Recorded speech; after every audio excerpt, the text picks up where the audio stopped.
Alhamdulillah. Kita ngobrol-ngobrol santai Ustaz. Ya, insyaallah. Gimana kabar Mas Desa? Alhamdulillah sehat Ustaz. Mas Fabi gimana kabar? Alhamdulillah. Insyaallah. Pakai batik Ustaz. Iya kan nasional. Nasionalis. Cinta tanah air. Cinta tanah air, Masya Allah.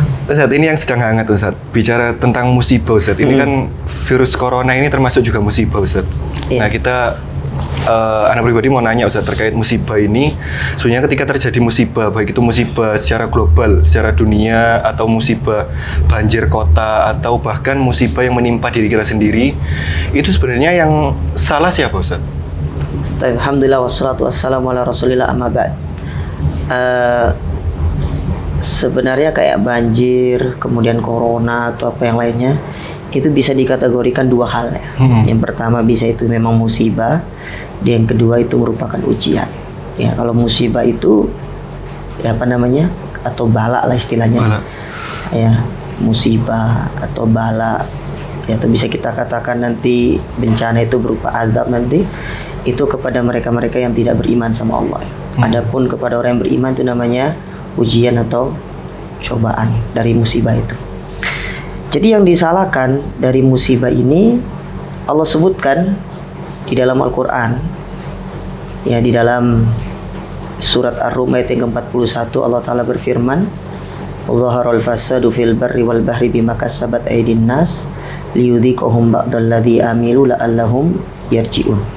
Kalau kita memperhatikan ayat ini, di mana Allah menyebutkan terjadinya kerusakan di bumi dan di lautan itu sebabnya karena ulah tangan manusia. Berarti musibah itu sebenarnya karena ulah tangan manusia. Memang semua itu merupakan takdir Allah, tapi sekali lagi kan ada sebab.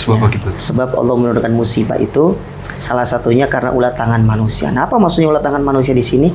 Ya ditafsirkan oleh para ulama tafsir, yaitu karena kemaksiatan yang dilakukan oleh manusia. Dan kemaksiatan ini banyak, mulai dari kemaksiatan yang kecil sampai kemaksiatan yang besar. Jadi sebenarnya musibah ini diturunkan oleh Allah Ta'ala karena dosa-dosa yang dilakukan oleh manusia, terutama kita orang-orang yang beriman kepada Allah Subhanahu wa Ta'ala. Jadi kalau mungkin ya bisa dikatakan itu sebenarnya salah kita. Murni salah kita, karena kita melakukan perbuatan dosa, melanggar apa yang menjadi larangan-larangan Allah Subhanahu wa Ta'ala. Jadi ketika terjadi musibah ini baiknya tidak menyerahkan pihak-pihak lain ya Ustaz ya? Iya, enggak. Introspeksi muhasabah Iya, diri. terkadang kita misalkan ya kayak terjadinya banjir, kemudian terjadinya gempa bumi. Oh, kalau banjir itu karena pemerintah tidak bisa menyiapkan sanitasi yang baik atau apa, mungkin apa namanya bendungannya yang tidak bagus segala macam misalkan, atau terjadinya gempa itu karena ada pergeseran lempeng bumi. Terkadang itu kita ya bersandar kepada sebab yang bersifat kauni secara alam, tapi lupa ada sebab yang secara syar'i. Ya, yaitu berupa perbuatan manusia itu sendiri, karena kemaksiatan dilakukan oleh manusia sendiri, seperti Allah jelaskan dalam surat Ar-Rum tadi, karena ulah tangan manusia. Ya, jadi tidak usah kita menyalahkan ya pihak yang lain ataupun mencari kambing hitam lah bahasanya ya. Ketika kita tertimpa musibah, yang harus pertama kali yang kita salahkan adalah dosa apa ya sih yang aku lakukan sama termasuk Allah. yang corona ini sih. Termasuk corona ini.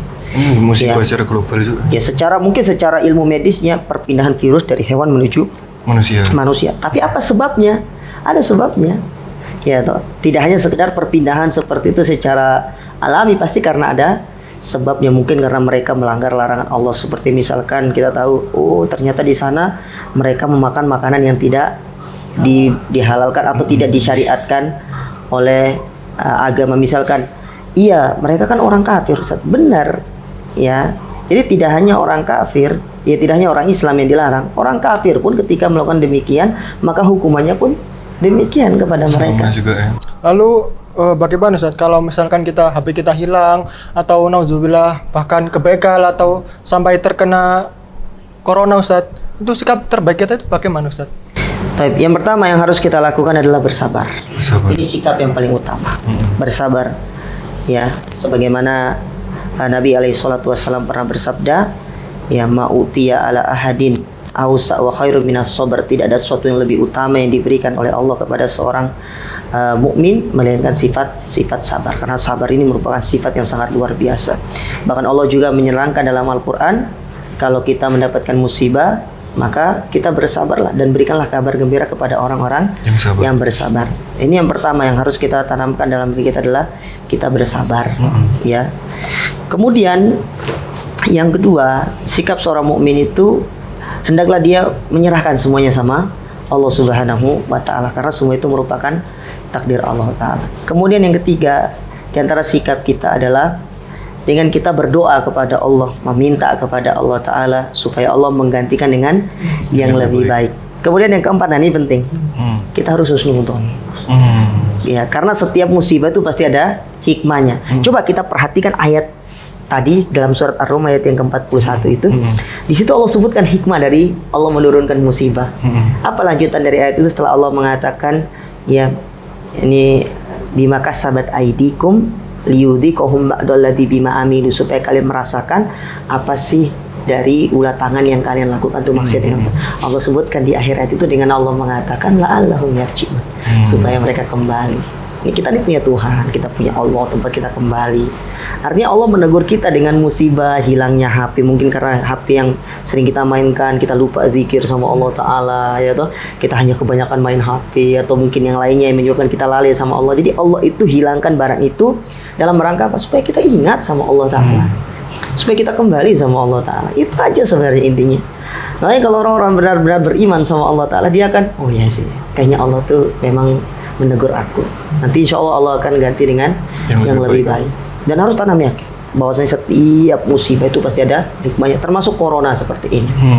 Dan yang paling penting juga, ini sikap seorang mukmin, yakin kalau setiap musibah itu pasti sebagai penghapus dosa. Saya ingin sebutkan satu hadis dari Nabi SAW. Nabi pernah menyebutkan kan, mayusibul muslim ya min nasobin wala wasobin wala hammin wala dhammin wala hazanin hatta syaukati yushakuha illa kafarallahu biha min khotoya. Maksudnya gini, kalau hanya duri yang menusuk kita itu bisa menyebabkan dosa kita gugur, kalau sakit kepala yang kita rasakan bisa menyebabkan dosa kita gugur, sakit gigi yang kita rasakan bisa menyebabkan dosa kita gugur, apalagi penyakit yang lebih besar daripada itu. Kalau penyakit yang cilik-cilik aja gitu loh bisa sebagai penghapus dosa, bisa penghapus dosa, apalagi penyakit yang lebih besar. Hilangnya sepeda motor, hilangnya HP, kemudian meninggal karib kerabat, apalagi corona seperti ini, lebih bisa menghapuskan dosa-dosa kita. Bagi yang beriman ya? Bagi yang beriman. Ya, tapi kalau orang beriman pasti dia akan menyalahkan, bahkan suudzon sama Allah Ta'ala. Apalagi kita yang beriman tapi dari sisi keimanan kita masih lemah, kita kadang-kadang suudzon sama Allah. Katanya Allah itu sayang orang-orang beriman, tapi kenapa menimpakan musibah kepada kita? Justru ya di antara bentuk kasih sayang Allah kepada kita adalah Allah menurunkan musibah untuk menghapuskan dosa-dosa kita supaya tidak numpuk nanti di akhirat. Ya, ibarat kata nih, gampangnya, antum punya kerjaan, antum tumpuk di akhir, antum kerjakan di akhir, kira-kira beban. Sekarang bagaimana kalau kita kerjakan sedikit demi sedikit? Insya Allah lebih mudah, nanti lebih ringan. Dan terkadang di antara kita juga ketika mendapatkan musibah, Ustaz, itu menyalahkan takdir, Ustaz. Kenapa sih kok aku yang kena, kenapa kok nggak yang lainnya? Semisal kayak mungkin ditimpa sakit, kenapa sih kok aku yang sakit, kenapa nggak yang lainnya aja yang sakit? Itu kan juga dalam tanda kutip menyalahkan takdir yang sudah ditetapkan. Itu apakah sikap yang benar, Ustaz, ketika menyalahkan takdir itu salah? Ya, bahkan ketika kita mendapatkan satu musibah itu, kalau kita menyalahkan takdir itu adalah suatu hal yang salah. Kenapa? Kalau dapat nikmat, ya kita itu tidak berhujah dengan takdir.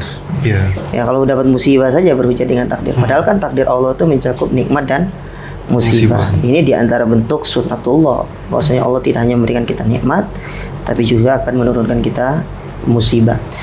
Jadi takdir itu tidak bisa kita salahkan karena semuanya telah Allah gariskan. Namun di situ Allah memberikan kita pilihan. Ada kemampuan kita untuk memilih.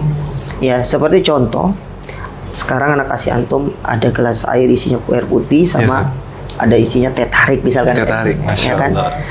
Ya, ketika antum memilih air putih, tidak memilih teh tarik, berarti yang disalahkan siapa? Diri kita sendiri karena kita memiliki pilihan. Sama, karena itu sebagai sebab ya. Tidak bisa kita menyalahkan takdir, karena takdir itu juga ada sebabnya. Ya, ketika kita ditimpa musibah, pasti ada sebabnya. Sebab yang kita lakukan bisa jadi karena kita tidak taat sama Allah Ta'ala. Ya, kalaupun kita mendapatkan kenikmatan, berarti karena memang kita memilih nikmat yang atau memilih hal-hal yang memang dianjurkan sama Allah Subhanahu wa Ta'ala. Seperti di zaman Umar, ada orang mencuri, bukan ini takdir? Ya, akhirnya Umar mengatakan, aku potong tanganmu juga karena takdir Allah. Tidak bisa berhujah dengan takdir itu. Ya, manusia diberikan Pilihan. kehendak. Makanya Allah mengatakan dalam Al-Quran, fahadainahun najidain, kami berikan kalian dua jalan, jalan kebaikan, jalan keburukan. Ketika Anda memilih jalan kebaikan, itulah nikmat dari Allah. Tapi ketika Anda memilih jalan keburukan, jangan salahkan Allah, karena Allah memberikan kalian kehendak atau memberikan kalian pilihan untuk memilih.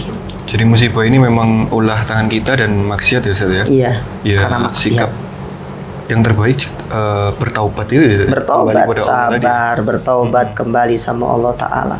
Ya, intinya bagaimana sikap-sikap yang dianjurkan oleh syariat lah. Tapi yang paling utama tadilah sabar, kemudian ya kita bertobat kembali sama Allah Ta'ala, kemudian berdoa sama Allah Ta'ala, dan mengharapkan pahala dari musibah yang menimpa kita ini. Siap, jazakallah khairan Oh, ya, atas kok. nasihatnya.